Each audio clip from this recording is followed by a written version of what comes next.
택배 기사가 한 달에 550만 원을 번다는 이야기 들어보셨을 겁니다. 숫자만 보면 웬만한 대기업 월급이고 힘들어도 버리는 데는 직업처럼 보입니다. 그런데 그 550만 원이 통장에 그대로 꽂힐까요? 먼저 답부터 보여드리겠습니다. 매출 550만 원인 택배 기사의 실수령은 350만 원 안팎입니다. 그마저도 하루 12시간 넘게 주 6일을 뛰어야 나오는 숫자예요. 매출과 실수령 사이에서 무슨 일이 벌어지는지 건당 단가부터 하나씩 깔아보겠습니다. 우리가 매일 문 앞에서 받는 그 상자 하나가 기사에게 얼마가 되는지도 함께 보겠습니다. 택배 기사 수입은 월급이 아니라 건당 수수료로 계산됩니다. 배송 한 건에 약 800원, 물건을 집하하는 건 한 건에 약 500원입니다. 하나 배달하고 800원. 생각보다 훨씬 적죠.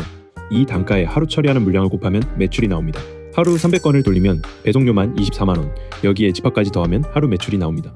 문제는 이 매출이 전부 기사 돈이 아니라는 겁니다. 여기서 많이 오해하는 게 있습니다. 택배비가 올랐으니 기사 수입도 올랐겠지 하는 겁니다. 그런데 택배비 인상분은 대부분 택배 회사와 대리점 몫으로 갑니다. 기사에게 돌아가는 건당 수수료는 거의 그대로예요. 소비자가 내는 택배비와 기사가 받는 건당 단가는 다른 주머니라는 뜻입니다. 그래서 택배비가 올라도 기사 실수령은 잘 안 바뀝니다. 이제 매출에서 빠지는 걸 보겠습니다. 첫 번째가 차량입니다. 택배 기사는 대부분 자기 차로 일합니다. 회사가 차를 주지 않아요. 탑차를 사거나 빌리는 돈, 그게 다 기사 부담입니다. 차량 할부금이 매달 나가고 보험료도 냅니다. 일하는 도구를 자기 돈으로 마련해야 하는 구조예요.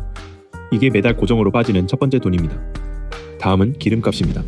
택배는 하루 종일 차를 몹니다. 좁은 골목을 돌고 아파트 단지를 오가고 하루 수백 킬로미터를 달립니다. 그 기름값이 매일 나갑니다. 차를 그렇게 굴리니 수리비도 자주 듭니다. 타이어도 갈고 엔진오일도 갈고. 차량 유지비와 유류비를 합치면 이것만으로도 매달 상당한 돈이 빠져나갑니다. 세 번째는 대리점 수수료입니다. 택배 기사는 대부분 대리점에 소속돼 일합니다. 그 대리점의 매출의 일부를 수수료로 냅니다. 플랫폼과 중개 수수료를 합치면 월 수입의 10에서 15%가 여기서 빠집니다. 내가 뛴 돈의 일부를 소속된 대가로 떼어주는 겁니다. 차량 할부와 보험, 기름값과 유지비, 대리점 수수료, 여기에 통신비, 그리고 배송 사고가 나면 물어주는 변상까지. 이 사업비가 매달 100만 원을 훌쩍 넘습니다. 매출 550만 원에서 이걸 다 빼고 세금까지 정리하면 기사 손에 남는 건 350만 원 안팎입니다. 매출의 3분의 2 정도만 실제 소득이 되는 셈이에요. 택배 기사만의 특이한 비용이 하나 더 있습니다. 변상입니다. 배송 중에 물건이 파손되거나 분실되면 그 값을 기사가 물어주는 경우가 많습니다. 하루에 수백 개를 나르다 보면 사고는 반드시 생깁니다. 그때마다 내 돈으로 배상하면 그날 번 돈이 통째로 날아가기도 합니다. 빠르게 많이 나를수록 사고 확률도 올라가는 묘한 구조입니다. 택배 기사의 하루에는 돈을 안 받고 하는 일이 하나 숨어 있습니다. 분류입니다. 배송을 나가기 전에 자기 구역 물건을 골라내는 작업을 해야 합니다. 수백 개의 물건 중에서 내 담당을 찾아 차에 싣는 이 일에 몇 시간이 걸립니다. 그런데 이 분류 시간은 건당 수수료에 포함되지 않는 경우가 많았습니다. 배송 한 건에 800원인데 그 배송을 준비하는 분류는 공짜였던 겁니다. 그래서 실제로 일한 시간으로 시급을 계산하면 숫자가 더 내려갑니다. 돈 받는 시간과 일하는 시간이 다른 직업, 그게 택배입니다. 한 가지 더 짚을 게 있습니다. 이 건당 단가를 기사가 못 정한다는 겁니다. 택배 회사와 대리점이 정하고 기사는 그 단가를 받아들이는 쪽입니다. 협상력이 거의 없어요. 단가를 올려달라고 하기 어렵고 물량을 줄이겠다는 통보를 받으면 그대로 매출이 깎입니다. 내 수입의 가장 중요한 숫자를 내가 못 정하는 구조입니다. 그래서 택배 기사는 단가가 아니라 물량으로만 수입을 늘릴 수 있습니다. 가격을 못 올리니 몸을 더 쓰는 수밖에 없는 거예요. 이제 이 350만 원을 시급으로 바꿔보겠습니다. 택배 기사는 새벽에 물건을 분류하고 낮에 배송을 돕니다. 분류 시간까지 합치면 하루 12시간이 넘고 주 6일을 일하는 경우가 많습니다. 한 달 노동시간이 300시간을 넘어가죠. 350만 원을 300시간으로 나누면 시급은 만원 초반대입니다. 숫자로 보이는 550만 원과 몸으로 버는 시급 사이의 거리가 이만큼입니다. 같은 배송 일이라도 회사에 직접 고용된 기사와 위탁 기사는 완전히 다릅니다. 대형 물류회사가 직접 고용하는 배송기사는 4대 보험이 되고 차량도 회사가 줍니다. 아프면 쉴 수 있고 유류비도 회사가 부담하는 경우가 많죠. 반면 우리가 흔히 보는 택배기사 대부분은 위탁, 즉 개인 사업자입니다. 겉으로는 사장님이지만 실제로는 차량도 보험도 사업비도 다 자기 부담입니다. 같은 옷을 입고 같은 물건을 나르는데 안전망이 있는 사람과 없는 사람으로 갈립니다. 택배 기사 수입을 볼 때 직고용인지 위탁인지를 먼저 물어야 하는 이유가 여기 있습니다. 택배에는 돈이 안 되는 일이 또 있습니다. 반품과 재배송입니다. 손님이 집에 없어서 물건을 못 주면 다시 가야 합니다. 반품 요청이 들어오면 그 물건을 회수하러 또 갑니다. 그런데 이 재방문에는 추가 수수료가 거의 붙지 않는 경우가 많습니다. 한 번에 전달되면 800원, 3번을 가도 800원인 셈이죠. 부재중이 많은 구역을 맡으면 같은 물건을 몇 번씩 나르면서 시간만 씁니다. 돈은 그대로인데 일만 늘어나는 보이지 않는 손실입니다. 택배 매출은 계절을 크게 탑니다. 명절이나 연말 세일 기간에는 물량이 넘쳐서 매출이 확 오릅니다. 그런데 그 사이 비수기에는 물량이 뚝 떨어집니다. 문제는 고정비가 계절을 안 탄다는 겁니다. 비수기에도 차량 할부와 보험, 기름값은 그대로 나갑니다. 물량이 적은 달에는 매출은 줄고 비용은 그대로라 실수령이 확 쪼그라듭니다. 연평균으로 보면 그럴듯한 숫자도 달마다 뜯어보면 굴곡이 심합니다. 택배 기사에게 가장 큰 위험은 따로 있습니다. 몸입니다. 이 일은 하루 수백 개의 물건을 들고 나르는 육체 노동입니다. 허리와 무릎이 나만하질 않습니다. 그런데 위탁 기사는 다치면 산재 보장을 받기 어려운 경우가 많습니다. 몸이 곧 사업 미천인데 그 미천이 상하면 매출이 그대로 0이 됩니다. 그래서 아파도 참고 나가다 더 크게 다치는 악순환이 생깁니다. 택배기사의 과로 문제가 사회 이슈가 됐던 배경이 바로 이 구조입니다. 그래서 택배기사는 물량을 계속 늘리려 합니다. 건당 800원이니까 남기려면 더 많이 나르는 수밖에 없어요. 하루 300건이 400건이 되고 500건이 됩니다. 그런데 물량이 늘수록 노동시간도 늘고 사고 위험도 늘고 기름값도 늡니다. 매출은 오르는데 몸은 더 갈리는 박리담의 전형입니다. 적게 남기고 많이 나르는 게 아니라 많이 날라야 겨우 남는 구조죠.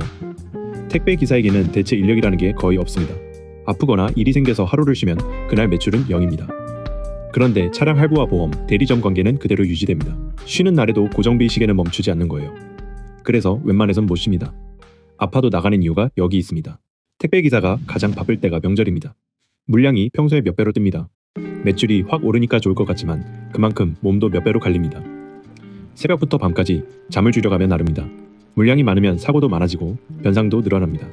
명절 특수라는 말 뒤에는 며칠간 몸을 갈아 넣는 노동이 있습니다. 택배 기사 모집 광고를 보면 월 1,000만 원도 벌 수 있다는 문구가 있습니다. 거짓말은 아닙니다. 물량이 아주 많은 알짜 구역을 받아 하루 종일 뛰면 그런 매출이 나올 수도 있어요. 하지만 그건 매출이지 소득이 아니고 그런 구역은 극히 일부입니다. 그리고 그 매출을 내려면 잠을 줄이고 몸을 갈아야 합니다.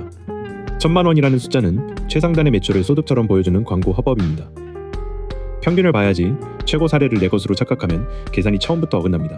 앞으로를 흔들 변수도 있습니다. 무인 택배함과 자동화입니다. 아파트 무인함에 넣으면 배송은 편해지지만 건당 단가는 그대로입니다. 배송이 쉬워진 만큼 단가를 더 낮추자는 압력이 생길 수 있습니다. 편해지는 게 꼭 기사에게 유리한 건 아니라는 뜻이죠. 기술이 배송을 도와도 그 이득이 기사 몫으로 오는지는 별개의 문제입니다. 단가를 정하는 힘이 기사에게 없는 한 편해진 만큼 단가가 깎일 위험이 늘 있습니다. 이렇게 힘든데도 택배 일을 시작하는 사람은 꾸준합니다. 진입 장벽이 낮고 성실하게 뛰면 매출이 바로 찍히기 때문입니다. 하루 뜬 만큼 그날 매출이 나오는 건 분명한 매력입니다. 문제는 그 매출이 소득이 아니라는 겁니다. 차량으로, 기름값으로, 수수료로 빠져나가고 나면 3분의 2만 남습니다. 매출과 소득을 구분하지 못하면 550만이라는 숫자에 속습니다. 같은 배송이라도 배달과 택배는 계산이 다릅니다. 배달은 한 건에 몇천 원이지만 한 번에 하나씩 나르고 오토바이로 짧게 움직입니다. 택배는 한 건에 800원이지만 한 번에 수백 개를 싣고 차로 넓게 돕니다. 배달은 건당 단가가 높은 대신 물량이 적고 택배는 단가가 낮은 대신 물량으로 승부합니다. 그래서 택배는 더 철저한 박리담이고 물량이 곧 생존입니다. 둘 다 매출은 그럴듯한데 비용을 빼고 나면 시급이 비슷하게 수렴하는 게 씁쓸한 지점입니다. 많이 벌어 보이는 직업일수록 그 뒤에 비용을 봐야 진짜 숫자가 보입니다. 택배 일을 고민한다면 세 가지를 확인하세요. 첫째, 건당 단가입니다. 800원이 아니라 실제 대리점이 주는 단가를 확인해야 합니다. 둘째, 차량과 사업비입니다. 차를 사야 하는지, 유지비가 얼마나 드는지, 변상 책임이 어디까지인지 계약서로 꼼꼼히 봐야 합니다. 말로 들은 조건과 계약서에 적힌 조건이 다른 경우가 실제로 많습니다. 셋째, 물량 보장입니다. 하루에 몇 건이 배정되는지가 매출을 결정합니다. 물량이 적은 구역을 받으면 아무리 뛰어도 매출이 안 나옵니다. 넷째, 직고용인지 위탁인지입니다. 4대 보험과 산재가 되는지가 다쳤을 때 내 삶을 지켜줄지 말지를 가릅니다. 이게 매출보다 더 중요할 수 있습니다. 택배기사 월 550만 원. 그 숫자는 매출이지 소득이 아닙니다. 차량도 기름값도 수수료도 변상도 전부 기사 몫이고 다 빼고 나면 손에 쥐는 건 350만 원. 하루 12시간을 뛴 대가입니다. 우리가 문 앞에서 받는 택배 하나에서 기사가 가져가는 건 800원. 그 800원을 수백 건 쌓아야 하루가 되고 그 하루를 6일 반복해야 한 달이 됩니다. 편하게 번다고 보였던 숫자 뒤에는 그만큼의 노동이 서 있었습니다. 차값도 기름값도 다치면 쉬는 날도 전부 기사가 떠왔습니다. 겉으로는 사장님이라 불리지만 정작 단가도 물량도 내가 못 정합니다. 다음에 문 앞에서 택배를 받으실 때 그 상자 하나가 기사에게 800원이라는 걸 떠올려 보시면 그 빠른 걸음의 이유가 조금은 보일 겁니다.